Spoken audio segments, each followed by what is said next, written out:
अभी कल मैंने आपको बताया था कि सहज योग में जब आप पार हो जाते हैं तो क्या चीज हो जाती है, किस तरह से आप गुणातीत में उतरते हैं और गुणातीत में उतर के आप किस तरह से अपनी चेतना में चैतन्य लहरियों को देखते हैं और उनके द्वारा दूसरों का उद्धार करते हैं। यह गुणातीत का आशीर्वाद।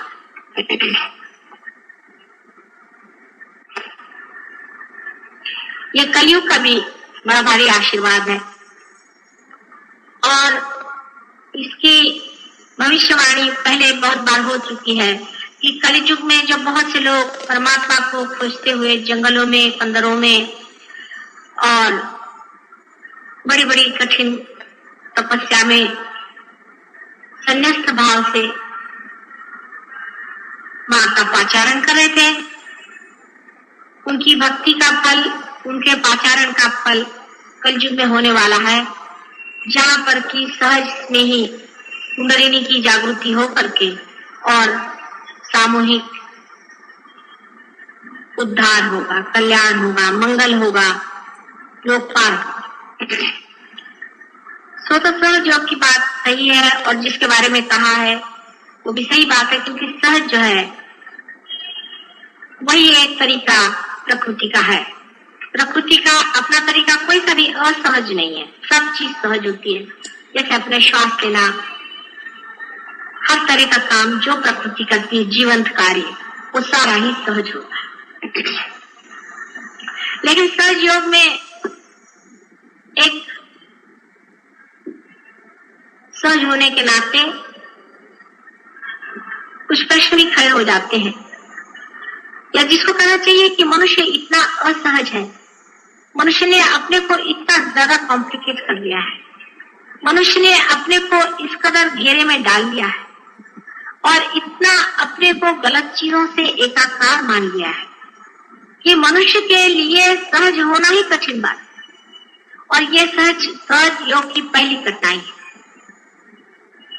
पहली कठिनाई सहज योग की यह है, जैसे कि मनुष्य के मन में ये विचार है, अपने देश में विशेष, कि जब तक आप संन्यास नहीं लेंगे तब तक आप परमात्मा का नाम ले भी नहीं सकते, धार्मिक ही नहीं हो। अब संन्यास लेना बिल्कुल बाहिर की बात है, बिल्कुल ही अधार्मिक बात, उसका अंदर के संन्यास से कोई मतलब ही नहीं बनता। अंदर की साधुता जो है वो और चीज है और बाहर का दिखावा बिल्कुल और चीज। बहुत से लोग अंदर से साधु होते हैं, बाहर से गृहस्थी में होते हैं। राजा जनक जैसे एक ही हो गए थे उस जमाने में, लेकिन आज वैसे अनेक हो सकते हैं। लेकिन जब ये बात हम कहते हैं तो फिर गृहस्थ ही सामान्य लोग हैं और गृहस्थ ही लोग इसके अधिकारी हो गए। लेकिन गृहस्थ कितने कॉम्प्लिकेटेड है, वो भी एक अजीब चीज है। क्योंकि गृहस्थी के लोग जब मेरे पास आते हैं, अधिकतर, अभी जैसे यहाँ पे अधिकतर औरतें रो रही थी, वही बात है कि हमारे बेटे का ठीक कर दो, हमारी बीवी ऐसी खराब हो गई, हमारा लड़का ऐसा खराब हो गया, हमारे घर में पैसा नहीं, हमारे घर में लोग बच्चे बीमार रहते हैं, कभी कुछ है कभी कुछ। गृहस्थों की जो प्रॉब्लम्स हैं बहुत छोटे छोटे, बहुत ही छोटे छोटे, इसलिए गृहस्थ की वृत्ति भी बड़ी छोटी थी, उसमें विशालता नहीं। उसको अपना अगर बच्चा बीमार है तो बहुत बड़ी बात लगेगी, दूसरे का बच्चा बीमार है तो कोई नहीं लगेगा। जैसे अपना बच्चा अगर घर में बीमार है, अगर पड़ोसी ने रेडियो चला दिया तो बहुत बुरा लगेगा, लेकिन दूसरे का बच्चा अगर बीमार है तो अपने यहाँ रेडियो बज रहा है, अगर पड़ोसी आके कहे भाई मेरा बच्चा नहीं सोता है, रेडियो बंद कर दे, तो कल अच्छा दरवाजा बंद करें, हमारा रेडियो नहीं बंद होता। यही बात है, सहज योग में हमने सामान्य लोगों को लिया हुआ है और गृहस्थी के लोगों को लिया। गृहस्थी के प्रश्नों की वजह से ही सहज योग धीरे धीरे 4 कदम आगे चलता है तो 3 कदम पीछे आता है, 5 कदम आगे बढ़ता है तो फिर 2 कदम पीछे आता है। एक आदमी सहज योग में समझ लीजिए पुरुष पार हो गया, दीदी नहीं। पुरुष का पार हो गया, वो आधा अधूरा ही है, अभी लटकता हुआ वहां चिपक रहा है, उसकी बीवी उसको खींचेगी, अरे इसमें क्या रखा है, क्योंकि उसके दिमाग में ये बात आएगी कि मैं क्यों नहीं पार हूं, ये कौन होते पार होने वाले। मन में से दुष्टता है एक तरीके, तो उसको लगेगा मेरा पति होगा मैं क्यों नहीं, तो उसको सिखाएगी इसमें क्या रखा है ना बात। कहोगे कि माँ ने कैसे जाना, माँ तो सबका जानती, फिर वो कहेगी कि इसमें क्या पढ़ने की जरूरत है, इसमें यह गड़बड़ है, उसमें ये घपला, उसमें।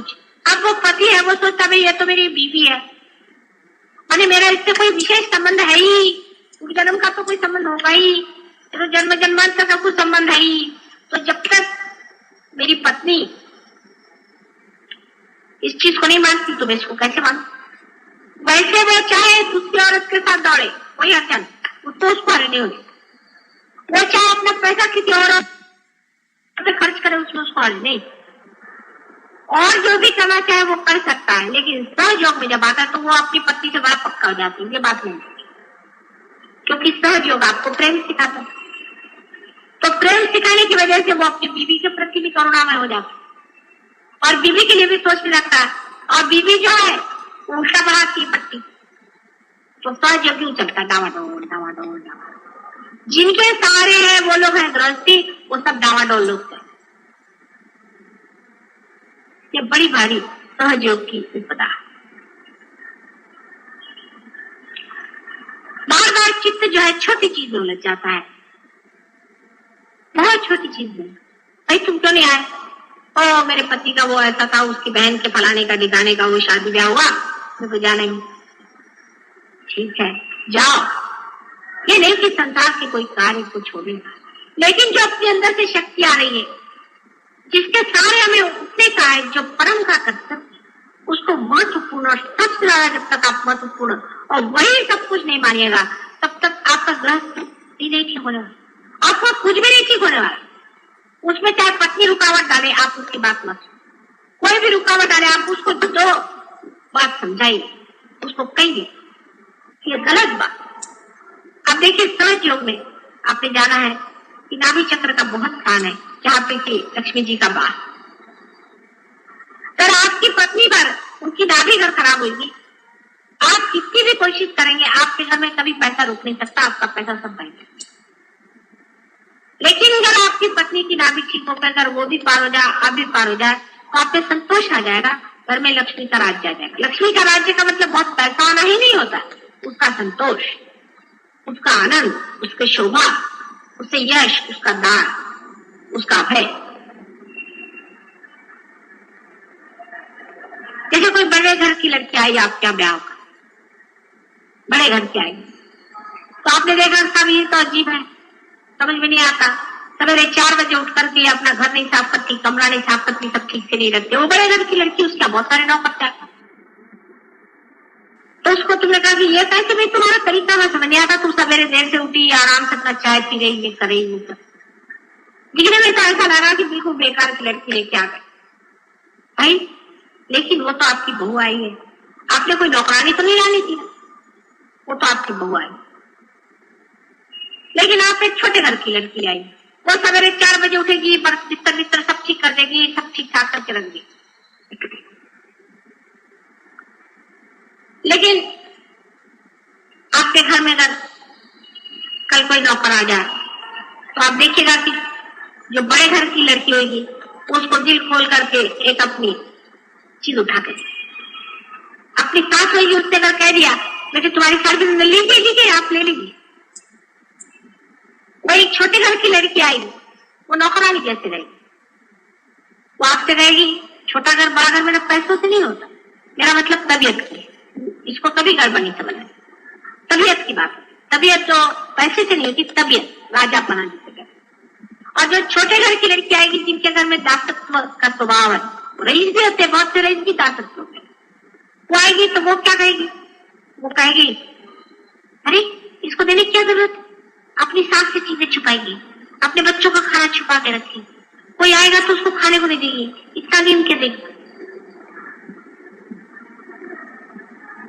ये अंतर, ये बड़ा भारी अंतर पड़ जाता है। ये गृहस्थी की बात है। जब गृहस्थी आते हैं धर्म में उनके तरीके उसी छोटे घर के लड़की जैसे कभी कभी हो जाते। गृहस्थी में बड़प्पन आ जाए, हाँ, सोने में सुहागा। बड़े तबियत का आदमी आ जाए कि साफ कुछ भी हो जाए, दुनिया की चीज हो जाए, मैं तो सहयोग में बैठा हूं और सहयोग में बैठू, तो उसके घर में लक्ष्मी तो आ ही जाएगी। उसमें तो सवाल होता है, उसका सारा घर ठीक हो जाएगा, उसके बाल बच्चे ठीक हो जाएंगे, उसका सब कुछ हो जाएगा, क्योंकि साक्षात परमात्मा ही उसके अंदर से चलेंगे। साक्षात आदिशक्ति की सारी शक्तियां उसमें चलेंगी, उसका कोई अंदाज है।